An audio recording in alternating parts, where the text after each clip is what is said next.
Queridos irmãos, a paz do Senhor Jesus. Tomem assento, por gentileza. Glória a Deus. É um prazer poder cumprimentá-los. É uma bênção de Deus termos a oportunidade de estar aqui e poder compartilhar com os irmãos nesse trabalho maravilhoso que é o trabalho do discipulado, que visa agregar pessoas ao reino de Deus. Nós glorificamos ao Senhor, queremos agradecer pastor Sérgio pelo convite, pastor Juari, obrigado pela honra que nos dão de fazermos parte desse grupo de pessoas que compartilham estas verdades bíblicas com um número tão expressivo de irmãos que estão aqui esta noite. Que bênção de Deus, uma quarta-feira, e o povo de Deus está aqui reunido para glorificar o Senhor. Prazer poder cumprimentar também o pastor Marcelai, demais pastores que estão aqui, uma satisfação. Nosso querido irmão de Curitiba, que estivemos ministrando juntos um seminário de missões em Curitiba, e ele nos honra com a sua presença. E os demais companheiros que estão aqui, vários servos de Deus, homens e mulheres de Deus que estão nesse encontro. E pastor Juari me fez eu lembrar um pouquinho do nosso trabalho no Chile, com esse vídeo proposital, né, que ele apresentou essa noite. Conheço Tiguayante, estive lá, e na época que estávamos lá, éramos em 26 campos de trabalho. Hoje já é 56. Que bênção de Deus, é o crescimento da obra de Deus, e isto é muito bom. Ficamos felizes por saber que o povo de Deus prossegue avante. Amém, meus queridos? Glória a Deus. Vamos abrir a Bíblia em Lucas capítulo 6 e ler o versículo de número 40. Lucas capítulo 6, versículo de número 40. A nossa matéria está na apostila, página 55. Os irmãos que vão nos acompanhar. Pastor Juari, até que hora falaremos, pastor Juari? Tá bom, obrigado. Teremos 50 minutos para ministrar, então iremos até 9h30, é isso? Até 9h30. E vamos aproveitar o tempo para a glória de Deus. Lucas capítulo 6, versículo 40 diz assim: o discípulo não é superior a seu mestre, mas todo o que for perfeito será como o seu mestre. Você pode dizer amém para a glória de Deus? Meus queridos irmãos, eu quero compartilhar com vocês algumas coisas dessa disciplina, que está a partir da página número 55 até a página número 68. É claro que nós não iremos passar todo esse conteúdo, mas pelo menos frisar ou focalizar os pontos principais dessa disciplina da formação de um discípulo de Cristo. Essa matéria originalmente tinha o título de discipulado e integração, mas foi transformado para a formação do discípulo de Cristo, e é sem dúvida nenhuma um dos assuntos mais palpitantes nos dias atuais. A igreja atual está se despertando para um grande ministério que está no livro de Atos dos Apóstolos, que é fazer discípulo, que está no exemplo dado pelo Senhor Jesus, e que por muito tempo esteve em, vamos dizer assim, em esquecimento. Inclusive na minha bibliografia coloquei o pastor Leroy Hins, que escreveu um livro discipulado A Arte Perdida. Ele escreveu focando a questão de que a igreja esqueceu de fazer esse trabalho.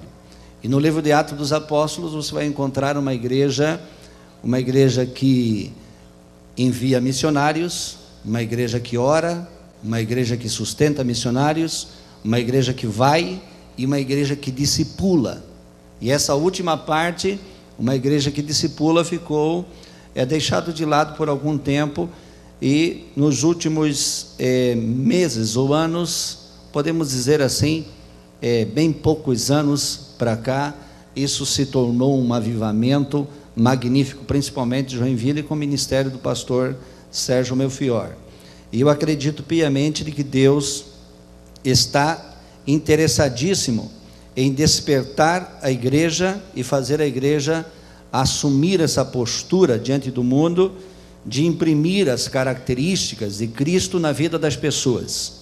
E isso não será feito, obviamente não será feito através de um programa, será feito através de uma convivência, será feito através de um exemplo vivido por nós, por cada um de nós que pregamos, que ensinamos, que ministramos e que vivemos. Acima de tudo, seguindo os princípios deixados pelo Senhor, que é uma parte do nosso assunto, princípio da seleção, princípio da associação e princípio da instrução. O Senhor Jesus foi muito prático e muito aplicado no que diz respeito a observar essas características para fazer com que os seus discípulos, que eram indivíduos totalmente distintos uns dos outros, em tudo, em cultura, em temperamento, em forma de pensar, ele conseguiu com muita grandeza de espírito e habilidade levá-los todos na direção de um denominador comum.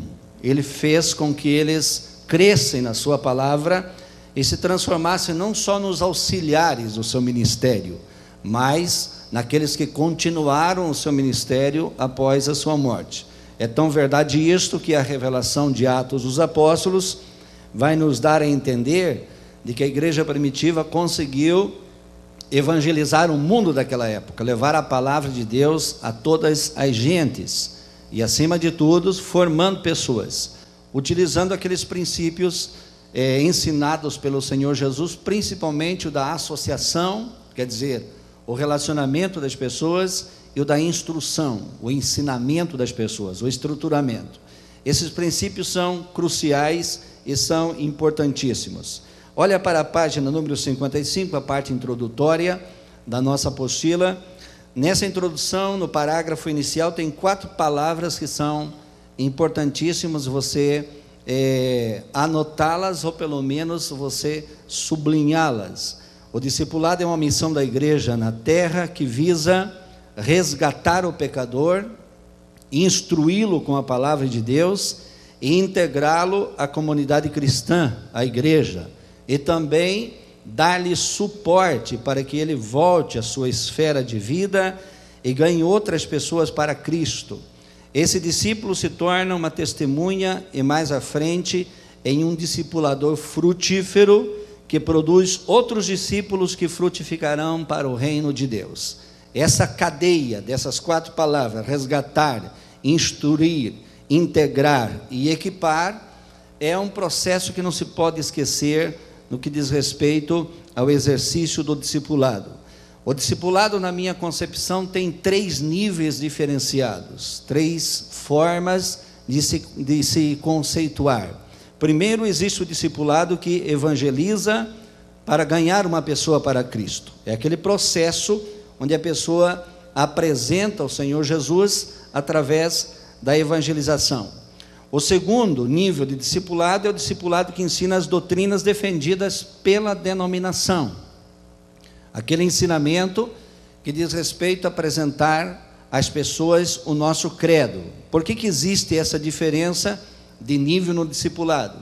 Existe pelo fato de que cada denominação tem o seu credo.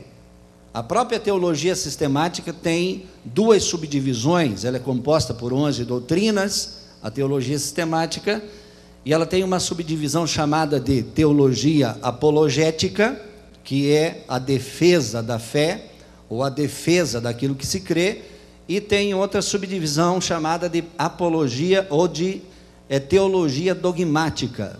A teologia dogmática é a que estuda exatamente as conceituações da denominação. Alguns anos atrás, discipulado ou discipular significava literalmente, se resumia em falar para a pessoa, por exemplo, sobre batismo em águas, santa ceia e dizimar. Se resumia nisso, esse tipo de conceito. Na realidade, é um conceito bíblico e é um conceito da denominação, porém, o processo do discipulado vai um pouco mais além, ele tem que atingir um 3º grau. O 3º nível do discipulado ensina as doutrinas fundamentais da Bíblia e faz do discípulo um discipulador, transforma o indivíduo em alguém que é capaz de reproduzir o ensinamento. alguém que é capaz de ensinar outras pessoas. Não que aquilo que é chamado de segundo nível do discipulado, que é o ensino das doutrinas defendidas pela denominação, não contenha a primeira e a terceira parte, mas os 3 níveis são diferenciados, e eles devem ser observados ou apresentados de forma clara para as pessoas que são instruídas. Quando conseguimos ensinar a palavra de Deus, a Bíblia, as doutrinas bíblicas para as pessoas, nós conseguimos atingir, por assim dizer, uma formatação de um indivíduo que pode se identificar com as verdades reveladas nas Escrituras, a palavra do Senhor. E esse conhecimento vai dar à pessoa a capacidade dela voltar à sua esfera de vida e ela se manter em comunhão com o Senhor. Existe uma quebra muito grande no que diz respeito a esse processo, de que muitas pessoas vêm para o Senhor, ou vêm para Cristo, ou aceitam Jesus nos cultos de evangelismo, nos cultos evangelísticos, ou nos congressos, e as pessoas posteriormente retornam à sua esfera de vida, e elas ficam sem contato, ficam sem ter alguém que tenha um contato, que mantenha uma relação, e não se processa o verdadeiro discipulado. Ele fica estagnado na primeira parte. Por não existir uma continuidade, a pessoa não consegue assimilar a verdade que a princípio fora lhe apresentada. E aí acontece aqueles indicadores, aqueles índices advertivos do Senhor Jesus, como por exemplo na parábola do semeador. Não é uma realidade que tenha que cumprir-se entre nós, é uma advertência para que não permitamos que aconteça. O Senhor Jesus apresentou 4 tipos de solos, só um deu fruto, 3 se perderam. Não é uma profecia que tem que se cumprir, e nem uma doutrina que tem que se seguir. É uma advertência que tem que ser prevenida, é uma advertência que se deve observar como prevenção e não permitir que isso aconteça. Quer dizer, não permitir que nenhuma das sementes que semearmos se percam, que elas todas sejam proveitosas, que nós tenhamos a capacidade de semear em corações que frutificam, em índice diferente, um 30, outro 60, até 90 ou 100 por 1, e isso é possível. Você pode dar glória a Deus esta noite? Para entendermos um pouco desse assunto, na nossa disciplina, vamos observar o discipulado desenvolvido pelo Senhor Jesus, que a igreja primitiva conseguiu repetir esse exemplo com integralidade e cumprir a sua missão em sua época.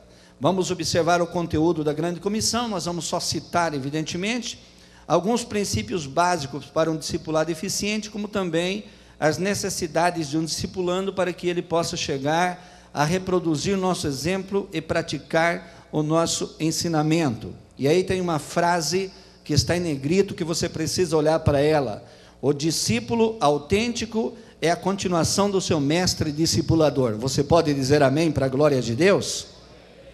Glória a Deus. Discípulo e disciplina, 2 palavras que vertem da mesma raiz, do mesmo termo de série, termo latim.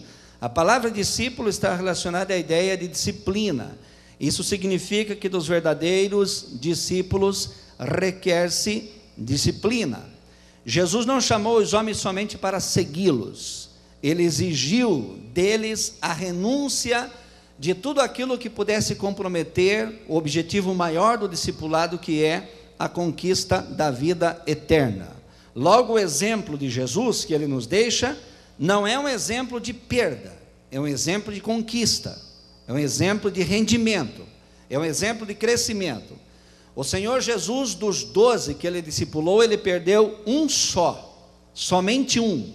Ele teve a ousadia e a graça de orar ao Pai e dizer: aqueles que me destes, nenhum se perdeu, a não ser o filho da perdição, para cumprir aquilo que já estava previsto.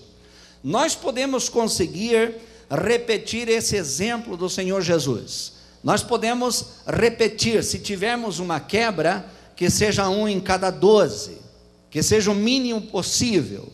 Mas eu quero acreditar, irmãos, que o Espírito Santo pode fazer você ser capaz de mais do que isto, porque Jesus disse: aquele que crê em mim fará as obras que eu faço e farás maior do que essas ainda.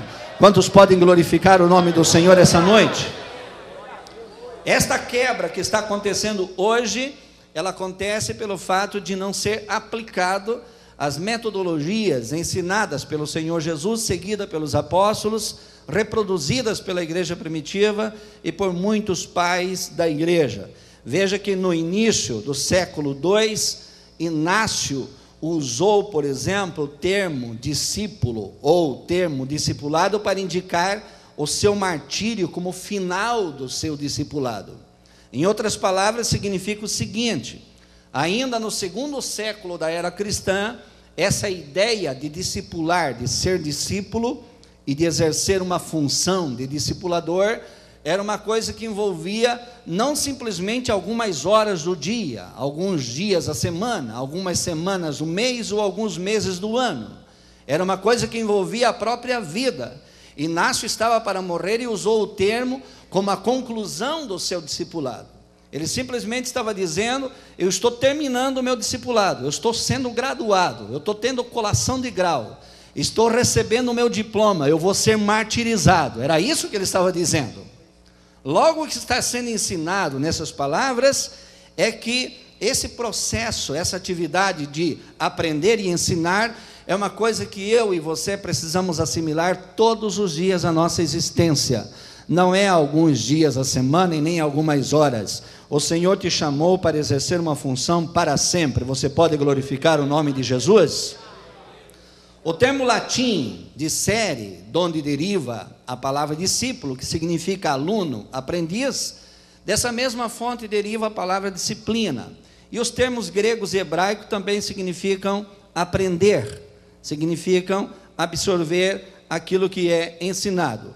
Logo, a aprendizagem se subentende como a prática daquilo que se aprende. E é exatamente nesse ponto que se encontra o que é chamado de discipulado, a prática daquilo que se aprende. Então, o discipulado visa fazer com que, ou formar, ou formatar o indivíduo de tal forma que ele reproduza na prática aquilo que ele aprendeu. E então nós teremos um discípulo que realmente é um seguidor do Senhor Jesus na íntegra. Os hebreus usavam o termo talmidim para discípulos para indicar alguém que seguia algum mestre ou alguma escola de pensamentos daquela época, que haviam algumas escolas.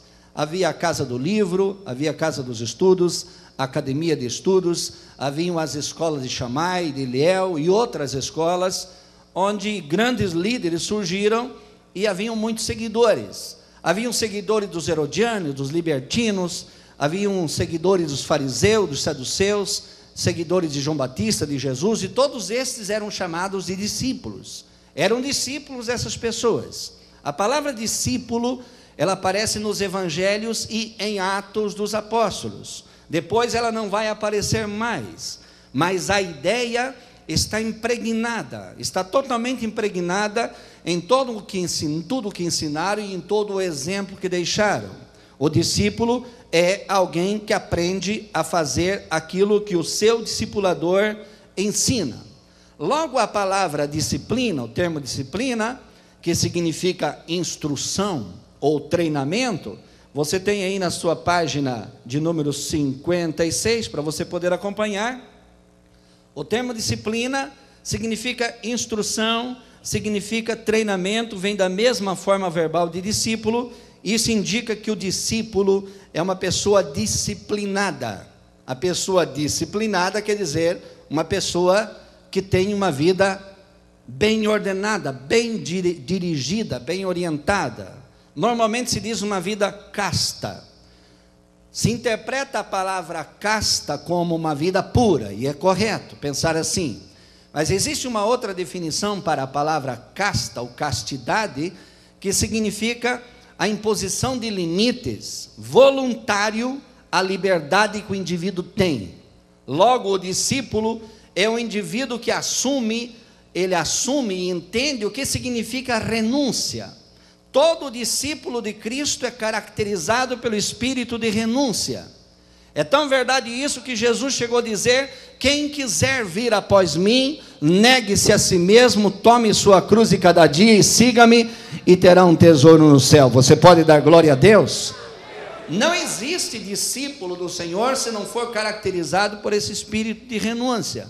Logo, a vida casta, uma vida pura, a vida de castidade, é você ter a habilidade ou a capacidade de pôr limites voluntariamente à tua liberdade. Você se limita para fazer a vontade do seu mestre. Veja que o texto que eu li com vocês diz: o discípulo não é maior do que o seu mestre, mas aquele que é perfeito pode ser igual a ele, pode chegar a ser igual a ele. E isso não é uma utopia, isto é uma possibilidade. Você pode chegar a ser igual ao Senhor. A revelação de ambos os termos, discípulo e disciplina, aparecem, aí tem uma palavra que está digitada errado, que fui eu que digitei errado, claro, mas aparecem em duas circunstâncias fundamentais. Primeiro, indica um modo de vida que alguém aceita quando pertence a algum grupo específico. A primeira palavra, a palavra disciplina e a palavra discípulo, ela tem essa ideia. Significa, em primeiro lugar, um indivíduo que aceita um modo de vida quando pertence a algum grupo específico. Ele faz parte desse grupo, quando abraça uma ideologia específica, supondo que esse meio de vida só pode ser mantido através da obediência de certas normas e requisitos. Por isso, a formação de discípulo requer disciplina. Disciplina aqui não é o sentido de disciplina punição. A palavra disciplina aqui significa instrução, significa ensinamento, significa transferência ou transmissão de uma matéria, de uma disciplina, de um conhecimento. Significa instrução. Logo, o indivíduo sabe, tem consciência que para manter aquele estilo de vida, ele precisa obedecer estas regras. Quando nós ensinamos a palavra de Deus, como nós pertencemos a uma denominação, mesmo que ensinamos as doutrinas da Bíblia no seu contexto geral, mas obviamente nós sempre fazemos com a intenção de que as pessoas façam parte do nosso grupo da Assembleia de Deus, que estejam conosco. Nós não pregamos, por exemplo, para render na lavoura dos outros, pregamos para que renda o nosso canteiro, cresça aqui a nossa obra, o nosso trabalho. Então ensinamos de forma tal que transmite-se tanto o conteúdo bíblico, teológico, quanto o conteúdo dogmático. Mas alguém dirá: mas pastoral da Assembleia de Deus não tem dogmas. Claro que tem dogmas. Não existe nenhum conjunto teológico não dogmatizado. Todo conjunto teológico tem dogmas. Dogma significa literalmente mandamento de homens.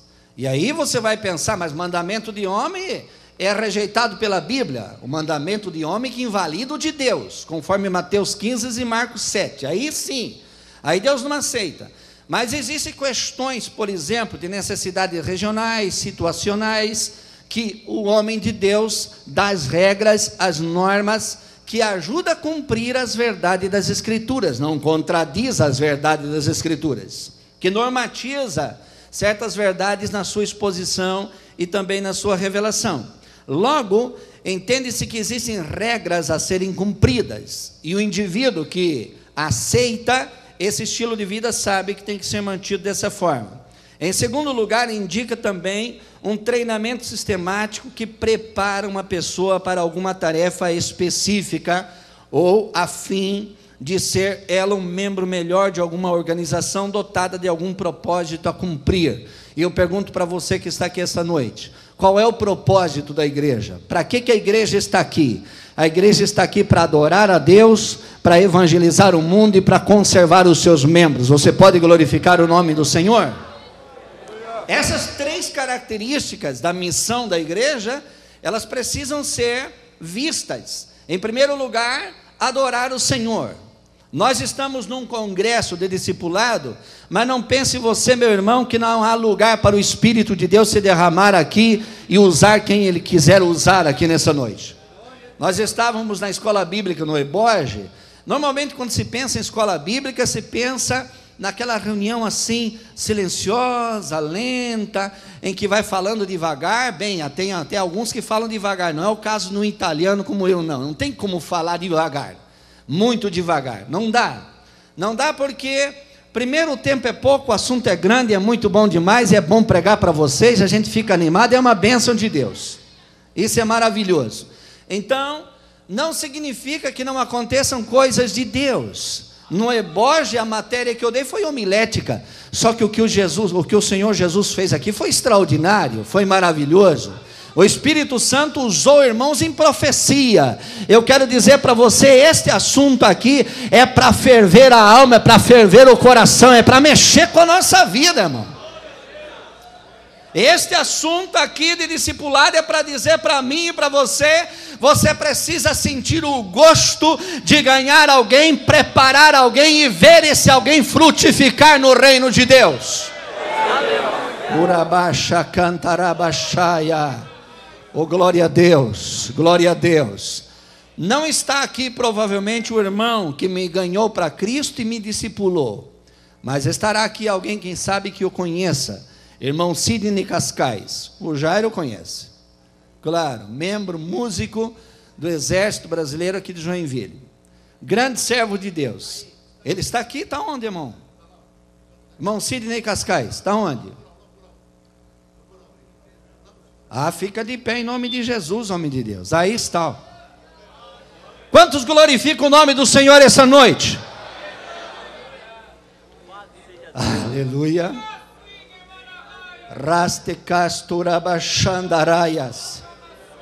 Eu estava em casa orando e estudando e me lembrando de você. E agradecendo a Deus pela tua vida, por aquele dia 24 de janeiro de 1981, que você me trouxe e me colocou assentado no terceiro banco desse lado para ouvir a primeira pregação da palavra. Urabaxa cantarabaxaia. Eu quero que você se alegre, se encha do Espírito Santo e resplandeça na presença de Deus, porque o que Deus tem feito na minha vida tem dado fruto para a glória do seu nome no reino de Deus. Tome assento, meu querido, obrigado. Oh, glória a Deus, glória a Deus. O nome de Jesus seja glorificado. Mas se você for perguntar para o irmão Sidney Cascais, como foi o discipulado que ele ministrou a mim, há 30, quase 33 anos atrás, eu parava numa pensão ali na rua, eu parava numa pensão na beira do trilho ali no Itaú, na boca do fumo, na verdade, irmão. Para ser mais direto, para você entender de uma vez, o lugar que a criatura morava. Era o pior lugar que tinha, na verdade. O Cláudio conhece. Era um lugar terrível. E nós éramos em 52 rapazes naquela pensão do Chico Polícia. Imagina, o Chico Polícia. Aí, lá ele ia, o irmão Sidney parava numa pensão perto da Rua São Paulo, num quarto dormia ali, trabalhava no batalhão, e ele ia lá na pensão do Chico Polícia, falar de Jesus, e ele então começou a me evangelizar. Me trouxe para Jesus, e o Senhor transformou a minha vida. Eu acho que nos primeiros meses ele deve ter se arrependido muito de ter me ganhado para Jesus, porque eu dei um trabalho tremendo. Porque nós começávamos no quarto, ele falando das coisas de Deus para mim, nós saía para a área de uma garagem que tinha, depois ia para o muro, depois ia para o trilho do trem, depois ia na beira da rua. Quando chegava na beira da rua era 4 da manhã, estava quase na hora de levantar para ir trabalhar. E ele não desistia de falar, de repetir, de dizer, de falar e repetir, e dizer. Irmãos, é isso que está faltando hoje. É isso que é necessário. Olha para o exemplo de Paulo, você vai encontrar na minha matéria. Paulo dizendo na segunda viagem missionária: vamos ver, vamos voltar e passar pelo lugar e ver como os irmãos estão indo, como que eles estão. Como que eles estão? Mas Paulo, você apanhou, você foi apedrejado, você foi preso. Não interessa, eu quero ver como que os meus irmãos estão indo, eu quero saber deles. O rabasto calabaxaia. Oh, glória a Deus. Paulo prega em Filipos, eles apedrejam ele e jogam fora da cidade. Os irmãos se reúnem e dizem: morreu. Morreu. Ele um pouco ele começa a se mexer, se torcer, se esticar, levantou, deu uma limpada no sangue da face e disse: eu vou entrar na cidade de novo, vou terminar a minha pregação. Jesus está querendo gente desse tipo, irmão. Desse tipo. Gente que não deixa coisa alguma fazê-los virar as costas, mas eles enfrentam todas as adversidades e cumprem o ministério para o qual foi chamado. E este é o teu ministério, esta é a tua vocação. A igreja tem a missão de reconciliar o mundo com Deus, e isto é possível, meu irmão, através de você. Você pode exaltar o nome de Jesus?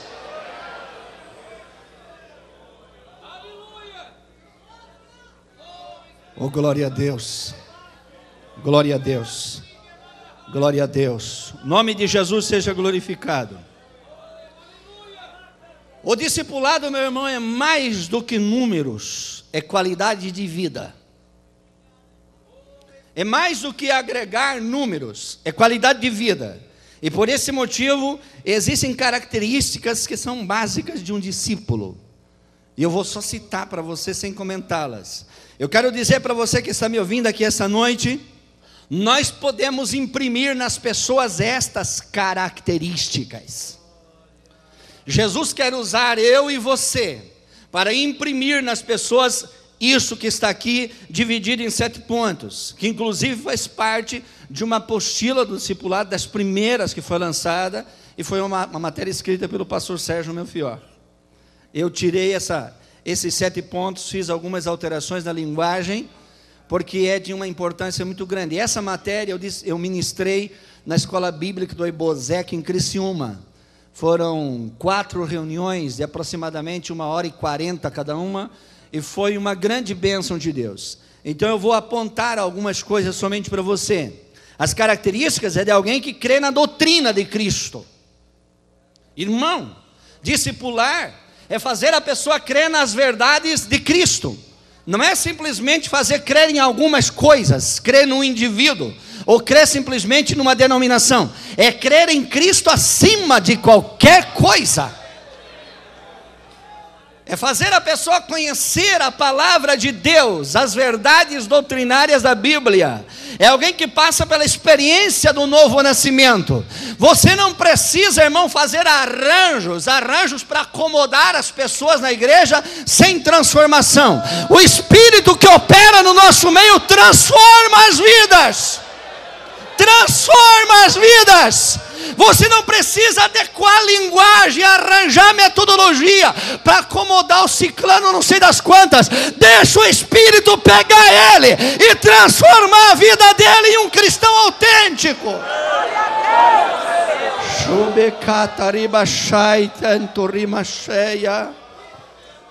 Oh, glória a Deus. Oh, glória a Deus.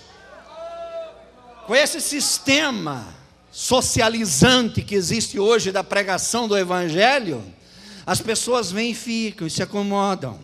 Irmão, a mensagem bíblica é clara. A porta de entrada chama-se arrependimento. E arrependimento é não só uma declaração, uma delatação, é uma mudança na forma de pensar e de agir, é uma transformação, é uma conversão. E o Espírito que está no nosso meio, que sobre nós opera isto. Ele faz essas maravilhas. Oh, glória a Deus.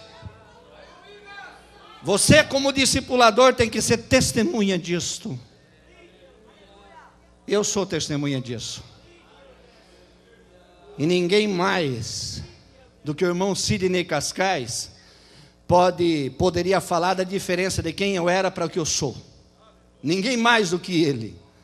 Porque ele me conheceu quem eu era e o que o Senhor fez eu ser. E isto é transformação. Isto é obra do Espírito Santo. O texto que eu coloquei, João 3, 3-5, o homem que estava falando com Jesus era o Senhor Doutor Nicodemos.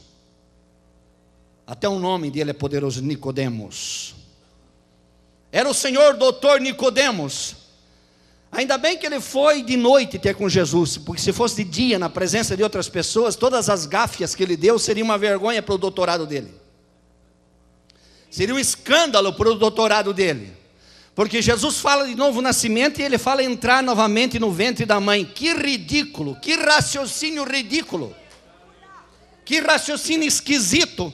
Mas todo discipulador tem que ter a capacidade de suportar a ignorância espiritual daqueles que vão ser discipulados. Olha para o capítulo 4 do Evangelho de João e veja Jesus conversando com a mulher samaritana, que xingou, que falou de problema cultural, de divisão, de outras crenças, outros lugares. Ele simplesmente foi levando o assunto até o ponto de chegar a dizer: sou eu, sou eu, sou eu, sou eu. Meu Deus, aleluia.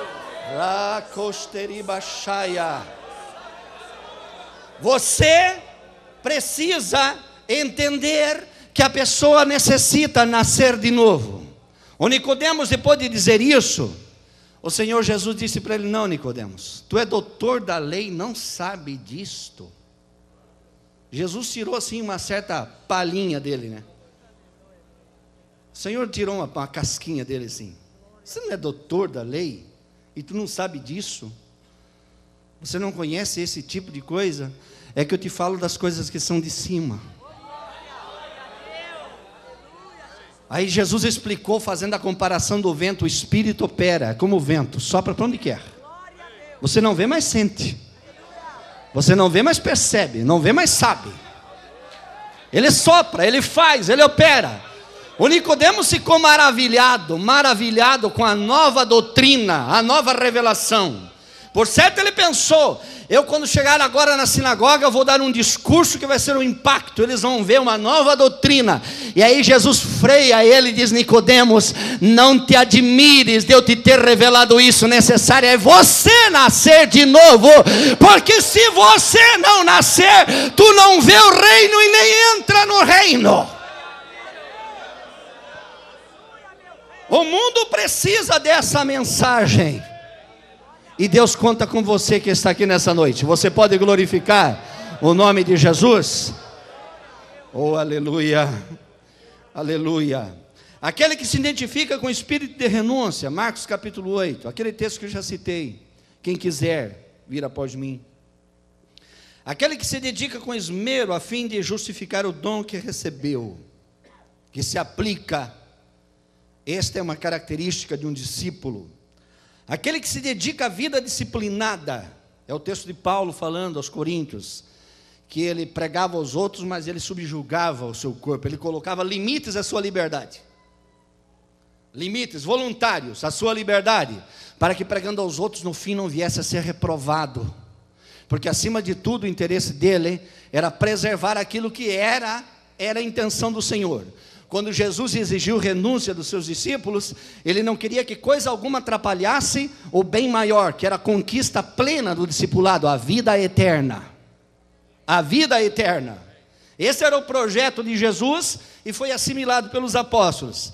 Aquele que aprende e cresce na doutrina de Cristo. O texto de Hebreus, que está aí, fala de um progresso, sair dos rudimentos e avançar nos ensinamentos, crescer. Para ser um discípulo característico, você tem que ter um crescimento na tua vida. Você tem que ter desenvoltura. Aquele que se ocupa com o crescimento do reino de Deus. Você não pode se calar. Deus conta com você para fazer outros discípulos. Você pode glorificar o nome de Jesus? Eu vou falar rapidamente para os irmãos em mais 10 minutos. Eu vou passar dos 7 elementos da grande comissão, para citar aos irmãos os princípios básicos do discipulado desenvolvido por Jesus. Jesus adotou 3 princípios que está na página número 58, 59 e 61 da sua apostila. Os princípios são os seguintes: princípio da seleção, princípio da associação e princípio da instrução.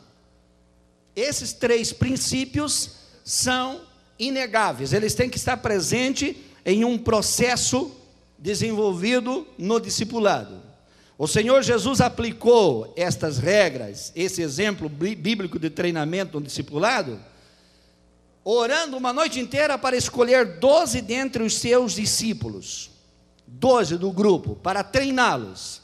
Tem uma palavra, irmãos, uma palavra, no Evangelho de João, capítulo de número 17, e versículo de número 4. Eu quero que você leia comigo essa palavra de Deus. João 17:4, a oração sacerdotal. O Senhor Jesus disse o seguinte: eu glorifiquei-te na terra, tendo consumado a obra que me destes a fazer. Esta expressão do Senhor Jesus, tendo consumado a obra que me destes a fazer, ela não se refere ao processo redentivo, porque a redenção se consumou em João capítulo 19, versículo 30, quando Jesus disse: Pai, está consumado, a ti entrego o meu espírito. Esta obra que ele disse, eu consumei, ele se referia ao processo da equipagem dos seus discípulos, dos homens que ele escolheu.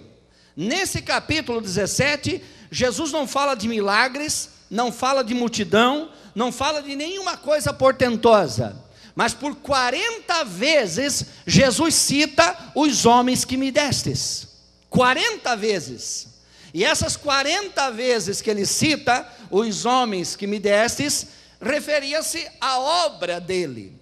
Logo você pode dizer o seguinte: a obra que Jesus disse que consumou, era a obra de preparação daqueles homens para o exercício da vocação a que estavam destinados. Mas se você olhar para os discípulos, vai dizer: mas eles estavam devidamente preparados? Ainda não estavam devidamente preparados. Eles receberiam uma nova equipagem após a ressurreição do Senhor e sua ascensão, que era o revestimento do Espírito. Mas veja você, que quando o Espírito veio sobre eles, eles estavam prontos para reproduzir todos os sinais, maravilhas e o comportamento do Senhor Jesus na sua vida diária. E aí quando você observa o Senhor Jesus dizendo: eu trabalhei, ele no seu ministério, ele pregou para multidões, ele tocou a vida de centenas e milhares de pessoas, mas ele dedicou a sua vida a esses 12 homens nos 3 anos e meio de ministério. Ele dedicou a sua vida. Essa dedicação, meu irmão, essa dedicação em preparar alguém, é que tem sido uma carência muito grande da igreja nos dias atuais. Quando Paulo escreveu a Timóteo, Paulo disse no capítulo 4, verso 6 de 1 Timóteo, ele disse: você sabe que você tem sido criado com as sãs palavras, a sã doutrina. Criado, esse tipo de gente criado com a palavra. E a palavra criado significa um processo desenvolvido de estruturamento. Não é uma coisa a passe de mágica. Hoje, irmãos, é tudo muito rápido, mas no que diz respeito ao processo de equipar uma pessoa, é o mesmo processo. As pessoas são diferentes, uns assimilam rápido, outros demoram mais, uns vão mais velozes, outros mais lentos, mas todos podem ser úteis no reino de Deus. No Evangelho de João, Jesus disse: todo aquele que o Pai me dá virá a mim, e eu de maneira nenhuma o lançarei fora. E aí faz-se a pergunta: todos os que o Pai deu para Jesus, era tudo gente, mas olha, era a nata. Era a nata. Não, irmão, não era a nata. Não era a nata. Eles eram chamados de galileus. E na Galileia, na época, 90% da Galileia eram de analfabetos. Gente que se contrastava com os sábios e filósofos de Jerusalém. Gente que os de Jerusalém chamavam de provincianos e ignorantes. Sabe qual é o maior milagre das Escrituras? O maior milagre das Escrituras não é simplesmente ver o paralítico andar, o cego ver, o surdo ouvir. Não. O maior milagre das Escrituras que Jesus fez foi pegar aqueles 12 homens crus, rústicos, rudes, e equipá-los de tal forma que eles não só vão em Jerusalém, eles entram no sinédrio e falam no sinédrio, discutem no sinédrio. Os doutores também não se acreditavam. Eles olhavam e diziam: como pode esses homens nem letra têm? Mas olhavam para o rosto deles e diziam: eles estiveram com ele, eles estiveram com ele.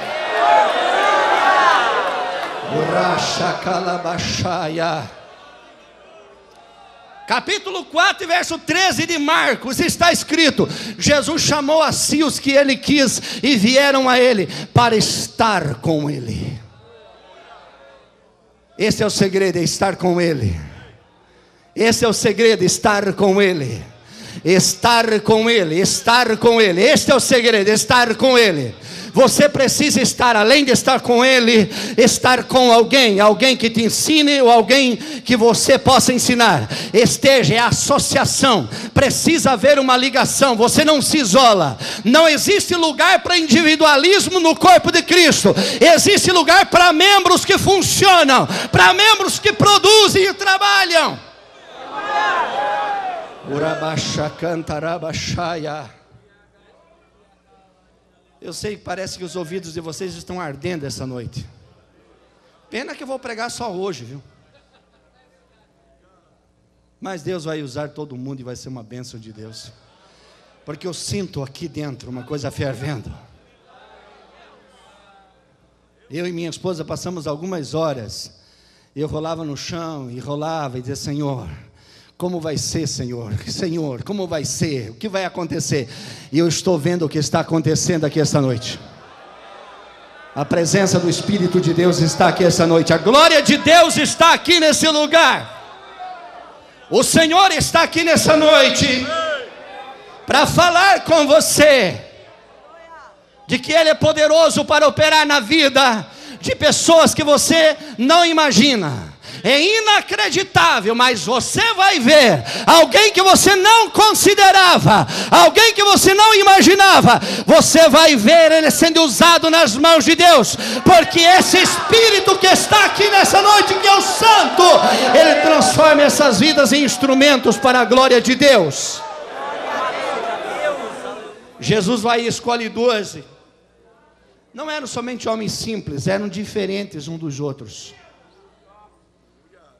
Diferentes.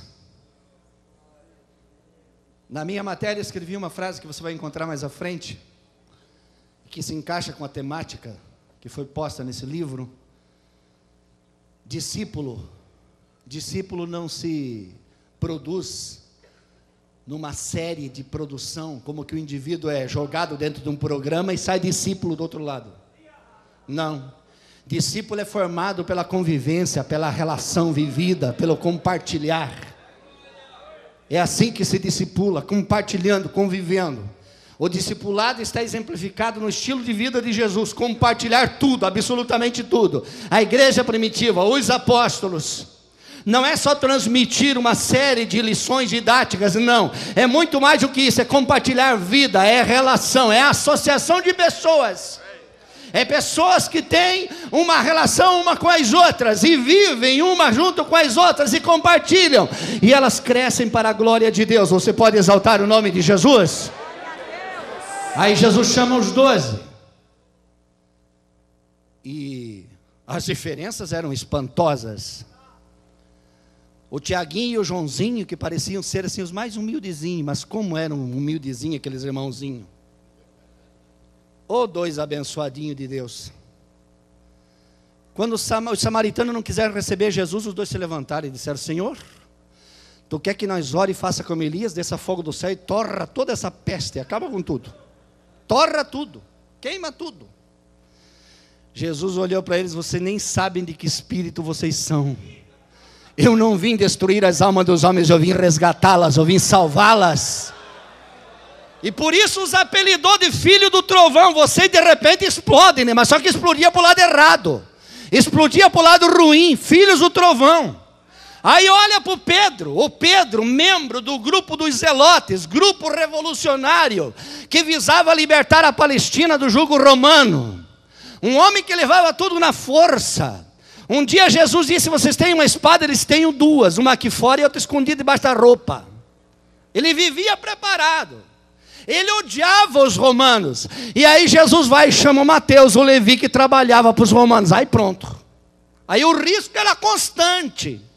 Eu acho que nos primeiros dias, nas primeiras semanas ou meses, Jesus andava no meio. Pedro, tu fica aqui, Mateus, tu fica aqui, porque senão a espada vai relampear aqui. Porque era uma situação contraditória das duas pessoas. Mas a grandeza de Jesus,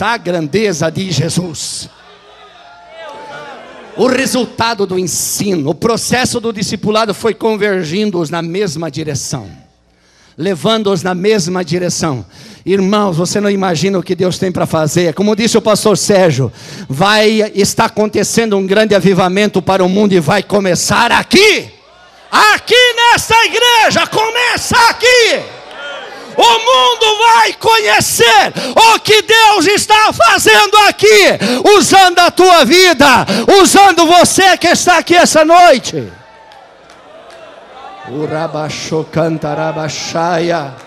Jesus despegou-os e despojou-os aquelas conceituações avessas ao seu projeto. É claro que depois de Jesus ressuscitado, Atos capítulo 1, versículo 6, eles ainda estavam com a ideologia de libertação da Palestina. Ainda estavam pensando assim, revolucionariamente. E Jesus disse: não vos pertence saber os tempos e estações que o Pai estabeleceu pelo seu próprio poder. Vocês vão receber a virtude que vem de cima, vem do Espírito. E vocês vão ser minhas testemunhas. Era a mesma coisa que dizer: vocês se despegam daqui e se acoplam aqui. Vocês deixam aquilo para abraçar isso aqui que vocês vão receber. E com isso aqui vocês transformam aquilo, porque transforma a vida das pessoas. Irmãos, em nome de Jesus, o Senhor te chama para uma coisa nova. Uma coisa nova. Jesus vai para o céu, e eu vou terminar aqui. Manda os discípulos para o cenáculo. Vão lá e fiquem até que do alto sejam revestidos. Eu pergunto para você: onde é que você está? Estou no cenáculo orando, pastor. Será que já não está na hora não de sair para as ruas? Está na hora não de descer as escadarias do cenáculo e sair para as ruas? Não está na hora de sair e se apresentar? O Pedro tinha uma coisa na consciência cravada. O Pedro dizia para si mesmo: eu quero ir lá no pátio e eu quero ver se ainda tem cinza daquele foguinho, aquele. Quero ver se ainda tem alguma cinza. Eu preciso encontrar aquela criada. Eu preciso dizer para ela quem é ele. Eu preciso falar para ela. Eu preciso encontrar aquelas pessoas diante de quem eu neguei. E preciso dizer para eles quem é ele, quem sou eu. Porque eu creio no que ele fez e eu creio no que eu tenho para fazer. E ele foi tão poderoso que a Bíblia não se eximiu de anotar de que as pessoas criam que até a sombra de Pedro podia curar as pessoas e colocava em camilhas, deitado, porque o Pedro vai passar. Se o Pedro passar, pode acontecer alguma coisa. De repente o Espírito Santo pega ele, acontece algum milagre. Irmão, Jesus quer fazer isso com você que está aqui nessa noite. Fica de pé em nome do Senhor. Oh, aleluia. Oh, glória a Deus. Glória a Deus.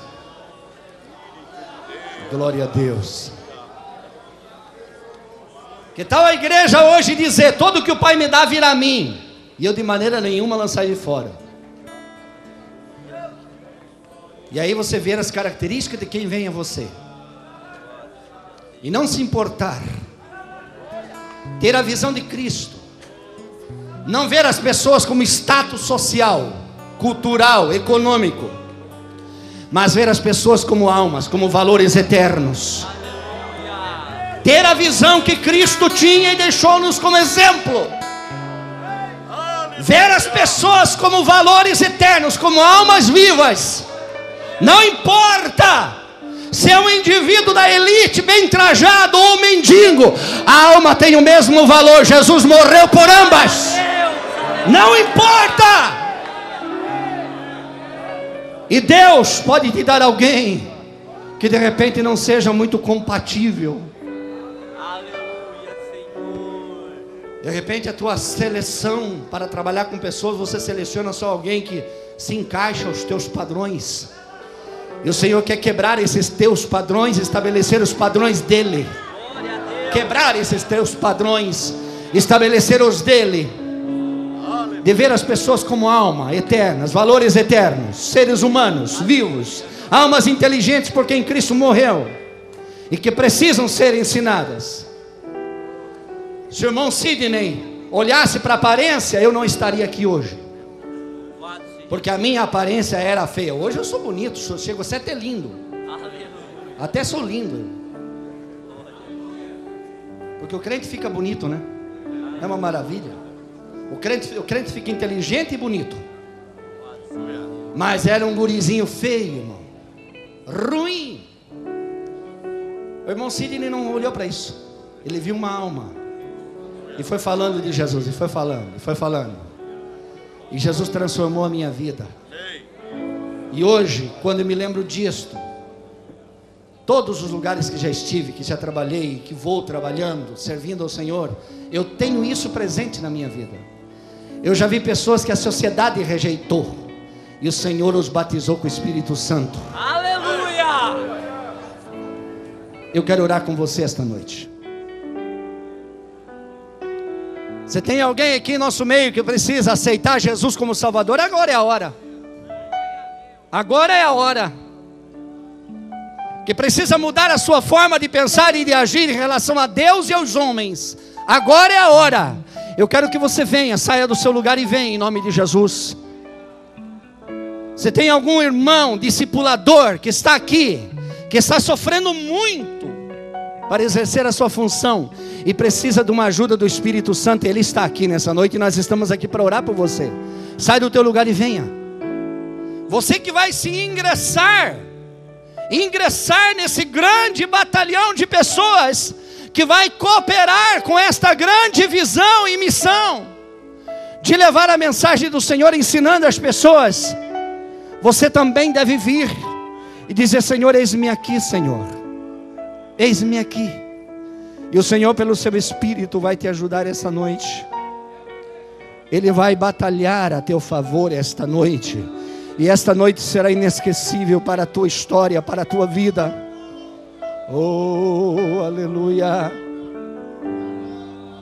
Oh, aleluia. As mãos do Senhor estão estendidas aqui nesta noite. Uramaste cantarabashaya. A glória de Deus está nesse lugar. Urabashuria cantaramashai. O Espírito de Deus quer usar você nas suas mãos, para fazer uma grande obra. Faça parte desse grande avivamento que Deus está levantando para o mundo aqui nesta igreja. Faça parte disso em nome do Senhor Jesus. Urabasho cantarabashaya. Nós queremos orar por você agora em nome de Jesus. Pai Celestial, nós estamos na Tua presença, e diante da Tua face, Senhor, nos dobramos, nos inclinamos diante de Ti, porque reconhecemos, Senhor, que a Tua boa mão se estendeu essa noite aqui, e Tu ministras sobre os Teus servos. Tu sabe que há irmãos aqui, irmãs, que estão batalhando, Senhor, lutando. E alguns estão, Senhor, angustiados, porque parece que os resultados são muito pequenos. Ajuda eles a ver a semente, Senhor, que já está no lugar certo. No tempo certo vai dar fruto. Na hora certa vai dar fruto. Para a glória de Deus. E o teu filho e a tua filha se alegrará pela bênção do teu Espírito sobre o seu trabalho. Prospera teus filhos, Senhor. Prospera teus servos, Senhor, nesta grande vocação de discipular pessoas. Prospera os teus escolhidos e usa eles nas tuas mãos. Usa eles nas tuas mãos, para a glória de Deus Pai. Nós oramos a Ti, Senhor, em nome de Jesus. Em nome de Jesus. Me conhece. Louve ao Senhor. Quebranta o meu Adore o Senhor. Coração. E deixa o Espírito de Deus ministrar a tua vida, porque há grandes coisas de Deus sendo feitas aqui esta noite. Conforme a Tua palavra, e enche-me até que em mim se ache só a Ti. Então usa-me, Senhor. É alguém que aceitou a Jesus? usa-me. Pode continuar cantando, pastor. Se tiver alguém que aceitou Jesus, depois nós vamos recolher o nome. Pastor Juari, ajuda o pastor a ver. Como um farol que brilha à noite, como ponte sobre as águas, como abrigo no deserto, como flecha que acerta o alvo. Eu quero ser usado da maneira que te agrade, em qualquer hora e em qualquer lugar. Eis aqui a minha vida, usa-me, Senhor. Glória a Deus. Usa-me,